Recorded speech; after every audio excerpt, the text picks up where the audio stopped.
Hello students. आज की class में हम मेवाड़ के राणा कुंभा के बारे में चर्चा करेंगे और मुख्य रूप से आज की क्लास में हम उसकी राजनीतिक उपलब्धियों के बारे में बात करेंगे।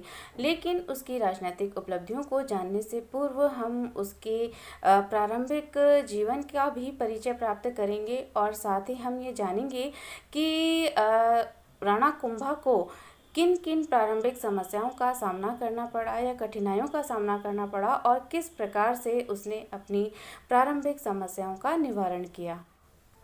1303 ईस्वी में जब अलाउद्दीन खिलजी द्वारा चित्तौड़ पर अपना अधिकार स्थापित कर लिया गया तो उसने वहां पर नियंत्रण बनाए रखने के लिए अपने पुत्र खिज्र खां को वहां का शासनाधिकारी नियुक्त किया, लेकिन उसे निरंतर राजपूतों के विरोध का सामना करना पड़ा और इसी कारण से उसे दिल्ली वापस बुला लिया गया और चौहान सरदार मालदेव को चित्तौड़ का अधिकारी नियुक्त किया गया। उसके पश्चात बनवीर को चित्तौड़ का अधिकारी बनाया गया, लेकिन हमीर द्वारा बनवीर को हटाकर चित्तौड़ का शासन संभाला गया और इस प्रकार चित्तौड़ को स्वतंत्रता प्राप्त हुई। प्रतिभाशाली राजपूत सरदार हमीर द्वारा 1326 ईस्वी में चित्तौड़ में सिसोदिया राजवंश की नींव डाली गई। हमीर की मृत्यु के उपरांत क्षेत्र सिंह और उसके पश्चात लाखा सिंह मेवाड़ राज्य के शासक बने। महाराणा लाखा की मृत्यु के उपरांत उसके जो 12 वर्षीय पुत्र मुगल था उसको मेवाड़ का महाराणा बनाया गया। जब वो अपनी सेना सहित गुजरात के सुल्तान पर आक्रमण करने हेतु जा रहा था और मार्ग में जीलवाड़ा नामक स्थान पर पड़ाव डाले हुए था, तब उसके दो चाचा और मैरा ने मिलकर उसकी हत्या कर दी।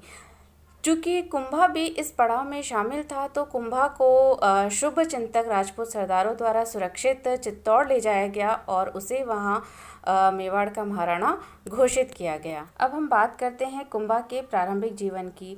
तो कुंभा का जन्म 1403 ईस्वी में हुआ था और वह मुगल की परमार रानी सौभाग्य देवी का पुत्र था और वो भी अपने पिता की तरह अल्पायु में 1433 ईस्वी में मेवाड़ का शासक बना, लेकिन फिर भी अपनी अपूर्व प्रतिभा का परिचय देते हुए उसने राज्य के समस्त कार्य अपने हाथों में ले लिया और उसने बड़ी कार्यकुशलता से उसका संचालन भी किया।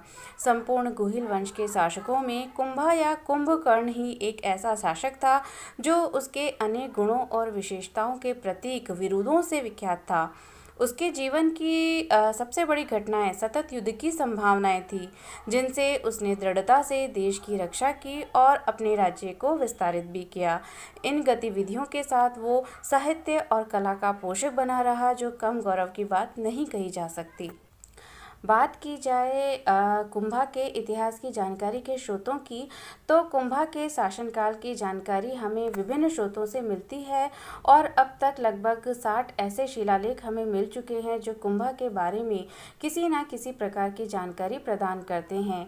एक लिंग मंदिर से एक लिंग महात्म्य प्राप्त हुआ है और इसके प्रथम भाग को राजवर्णन के नाम से पुकारा जाता है और इसे कुंभा द्वारा स्वयं लिखा गया था और इसका जो दूसरा भाग था वो भी संभवतः उसी के निर्देशानुसार लिखा गया था। अतः विद्वानों के दृष्टिकोण में एक लिंग महात्म्य कुंभा के शासनकाल का एक महत्वपूर्ण ऐतिहासिक साधन है। कुंभा द्वारा रचित जयदेव के गीत गोविंद की टीका रसिक प्रिया से कुंभा की विभिन्न उपाधियों और उपलब्धियों की जानकारी हमें मिलती है। कुंभलगढ़ दुर्ग में नामदेव के मंदिर से 3 चट्टानों पर उत्कीर्ण कुंभलगढ़ प्रशस्ति से कुंभा की राजनीतिक उपलब्धियां, राज्य विस्तार, उपाधियां, साहित्यिक रचनाएं, कुंभा द्वारा निर्मित विभिन्न दुर्गों के बारे में हमें जानकारी मिलती है। चित्तौड़ दुर्ग में स्थित कीर्ति स्तंभ का शिलालेख भी एक महत्वपूर्ण ऐतिहासिक साधन है और इसे महेश नामक विद्वान द्वारा लिपिबद्ध किया गया था। इस शिलालेख के माध्यम से हमें कुंभा द्वारा मालवा, गुजरात और पड़ोसी राज्यों के विरुद्ध लड़े गए युद्धों और उनमें प्राप्त विजयों की जानकारी प्राप्त होती है। कुंभा की सांस्कृतिक उपलब्धियों और उसके समय में उसके सामंतों की स्थिति पर भी इस शिलालेख से हमें जानकारी मिलती है। इसके अलावा फारसी तवारीखों से भी कुंभा के बारे में महत्वपूर्ण जानकारी हमें मिलती है, लेकिन अधिकांश जो साधन हैं उनमें अतिशयोक्तिपूर्ण और एक पक्षीय विवरण दिया गया है, इसीलिए इनसे प्राप्त जानकारी की पुष्टि अन्य ऐतिहासिक साधनों के माध्यम से भी की जानी चाहिए। अब हम बात करते हैं कि कुंभा की प्रारंभिक कठिनाइयाँ और समस्याएं क्या थी और उसने उनका दमन किस प्रकार किया। तो महाराणा कुंभा को सिंहासनारोहण के समय बहुत सारी आंतरिक और बाह्य समस्याओं का सामना करना पड़ा और कुंभा की जो सबसे बड़ी आंतरिक समस्या थी वो चाचा और मेरा की समस्या थी, जिनके द्वारा उसके पिता मोकल का वध कर दिया गया था और वे स्वयं मेवाड़ की गद्दी को प्राप्त करना चाह रहे थे। ऐसी परिस्थितियों में मेवाड़ी सामंत भी दो गुटों में विभक्त हो गए। एक गुट चाचा मेरा और उनके सहयोगी महपा पवार का समर्थक था और दूसरा जो गुट था वो कुंभा का समर्थक था। मेवाड़ राज्य के इस अव्यवस्था का लाभ उठाकर अनेक राजपूत सामंत भी अपने अपने स्वतंत्र राज्य स्थापित करना चाह रहे थे। तो ऐसी परिस्थितियों में मालवा, गुजरात और नागौर के मुस्लिम शासक, जो मोगल के समय से ही मेवाड़ राज्य क्षेत्र में अपने साम्राज्य का विस्तार करना चाहते थे, अब मेवाड़ पर आक्रमण करने को तत्पर थे। वहीं सिरोही और आबू के राजपूत सरदारों द्वारा भी सुल्तान का प्रभुत्व स्वीकार कर लिया गया था। अतः कुंभा द्वारा एक एक करके इन समस्याओं का निवारण किया गया। सर्वप्रथम उसने चाचा और मेरा का दमन किया। चाचा और मेरा क्षेत्र सिंह की उपपत्नी के संतान थे और मेवाड़ की सत्ता को प्राप्त करना चाहते थे। उन्होंने बहुत सारे सामंतों को भी अपने गुट में शामिल कर लिया था। इन्होंने मेवाड़ के दक्षिणी क्षेत्र में भीलों की सेना को संगठित किया और मेवाड़ से युद्ध करने की तैयारियां कर रहे थे और कोटरा पहाड़ी में छिपे हुए थे। लेकिन जब महाराणा कुंभा को इनका पता लगा तो उसने इनका दमन करने के लिए रणमल और राघव देव के नेतृत्व में एक सेना को भेजा, जिसके साथ संघर्ष में चाचा मेरा और उनके समर्थक मारे गए। इस तरह कुंभा ने अपने विद्रोही सामंतों की शक्ति का दमन कर स्वयं की स्थिति को मजबूत किया और भीलों को अपनी ओर मिलाकर अपनी भावी योजनाओं हेतु रूपरेखा तैयार की। राणा कुंभा की जो दूसरी समस्या थी वो राव रणमल का बढ़ता हुआ प्रभाव था। तो उसने जल्दी ही राव रणमल के प्रभाव से भी मुक्ति प्राप्त की। मारवाड़ के राठौड़ रणमल की बहन हंसाबाई से कुंभा के वृद्ध पितामह लाखा ने विवाह किया था और रणमल द्वारा इस विवाह की अनुमति इसी शर्त पर दी गई थी कि उससे जो उत्पन्न पुत्र होगा वही मेवाड़ का उत्तराधिकारी होगा। और लाखा के ज्येष्ठ पुत्र चुंडा द्वारा पितृभक्ति का उदाहरण प्रस्तुत किया गया और उसने स्वयं का राज्याधिकार त्याग दिया। जब लाखा की मृत्यु के उपरांत हंसाभाई का पुत्र मोकल महाराणा बना तो चुंडा द्वारा पूर्ण निष्ठा पूर्वक उसे साम्राज्य संचालन में सहयोग दिया गया। लेकिन शासन में चुंडा के प्रभाव को देखते हुए हंसाबाई सशंकित हो गई और उसने मारवाड़ से अपने भाई रणमल को मोकल की सहायता के लिए मेवाड़ बुला लिया। रणमल ने अनेक मारवाड़ी सामंतों को उच्च पदों पर नियुक्त कर अपनी स्थिति सुदृढ़ की। रणमल की नीतियों से परेशान होकर चुंडा मांडू चला गया। चुंडा के भाई राघव देव का रणमल ने षड्यंत्र पूर्वक वध करवा दिया। मेवाड़ के सरदारों में रणमल के विरुद्ध असंतोष बढ़ता गया और ऐसी स्थिति में चुंडा भी मांडू से मेवाड़ आ गया और सरदारों ने षड्यंत्र रचकर रणमल की हत्या करवा दी। हालांकि ये जो कृत्य था उसमें कुंभा की कोई प्रत्यक्ष भूमिका नहीं थी, लेकिन मारवाड़ के राठौड़ों का प्रभाव अब मेवाड़ में समाप्त हो गया। अब हम बात करते हैं कुंभा की राजनीतिक उपलब्धियों की। तो सबसे पहले कुंभा द्वारा 1436 ईस्वी में दिल्ली की तरफ से अपनी सीमाओं को सुरक्षित कर देने के उद्देश्य से बदनौर पर आक्रमण करके बदनौर और उसके आसपास के भूभाग में रहने वाले मेरों की शक्ति का दमन करके बदनौर पर अपना अधिकार कर लिया गया। उसके पश्चात उसने पश्चिमी प्रदेशों की विजय प्राप्त की। तो पश्चिमी प्रदेशों की विजय के अंतर्गत सबसे पहले हम बात करते हैं आबू और सिरोही की विजय की। आबू व सिरोही का क्षेत्र देवड़ा शासकों के अधिकार में था और सिरोही का तत्कालीन शासक सहसमल था, जिसने मोकल के अंतिम दिनों में मेवाड़ की अव्यवस्था का लाभ उठाकर पिंडवाड़ा और उसके आसपास के बहुत सारे गांव जीत लिए थे।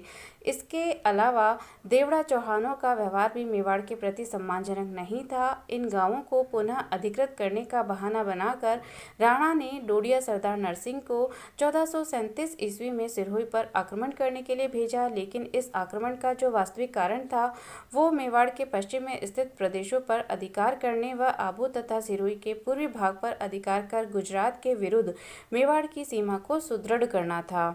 जोड़िया द्वारा आबू, बसंतगढ़ और पूर्वी सिरोही के कुछ भागों पर मेवाड़ का अधिकार स्थापित कर दिया गया, जिसकी पुष्टि वहां मिले शिलालेखों के माध्यम से होती है। अब हम बात करते हैं कुंभा की मंडोर और सौजत की विजय की।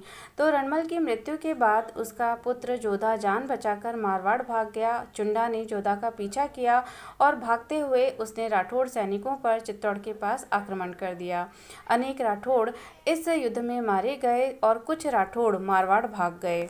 चुंडा बराबर उसका पीछा करता रहा और अरवली के पास युद्ध में उसने जोधा को हराया और मंडोर और सोजत पर अपना अधिकार कर लिया।